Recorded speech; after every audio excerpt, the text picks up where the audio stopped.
নমস্কার দর্শক বন্ধু, তো শুভেন্দু অধিকারী কিন্তু নতুন মুখ্যমন্ত্রী হতে চলেছেন এবং বিশাল বড় খবর কিন্তু চলে এসেছে। এর সাথে সাথে আপনারা কিন্তু ডিএ নিয়ে বিশাল বড় খবর।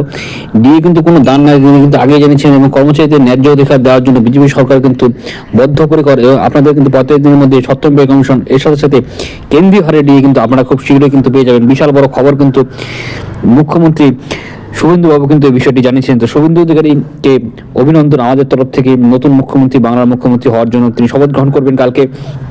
তো বিজেপির তরফ থেকে দিল্লির থেকে কিন্তু বিষয়টি জানিয়ে দেওয়া হয়েছে। এটি আমরা আগেই জানতাম, কিছুটা আভাস আমরা পেয়েছিলাম।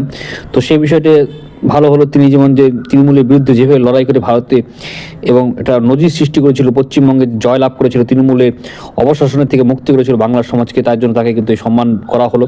এবং ডিএ নিয়ে কিন্তু সুখবর আসছে। আপনাদের এই ব্যাপারে কি মতামত আছে কমেন্ট বক্সে অবশ্যই লিখে জানাবেন। ধন্যবাদ ভিডিও দেখার জন্য। তো 25% সঙ্গে সঙ্গে আরও কিছু এক্সট্রা দিয়ে কিন্তু আপনারা এই বিষয়ে পেয়ে যাবেন।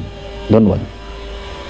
কিছু কিছু বই আমি রিকমেন্ড করে দিচ্ছি। এখানে সুন্দর সুন্দর গল্পের বইগুলো রয়েছে, রবীন্দ্রনাথ, শরৎচন্দ্র চট্টোপাধ্যায় এবং অন্যান্য মহাকবি যেগুলি বাংলার মহাকবিগুলো রয়েছেন, তাদের কিন্তু সুন্দর সুন্দর কিন্তু আমি সেই বইগুলো দিয়ে দিচ্ছি। আপনারা লিঙ্কে ক্লিক করে বইগুলো কিনে পড়তে পারেন। ধন্যবাদ।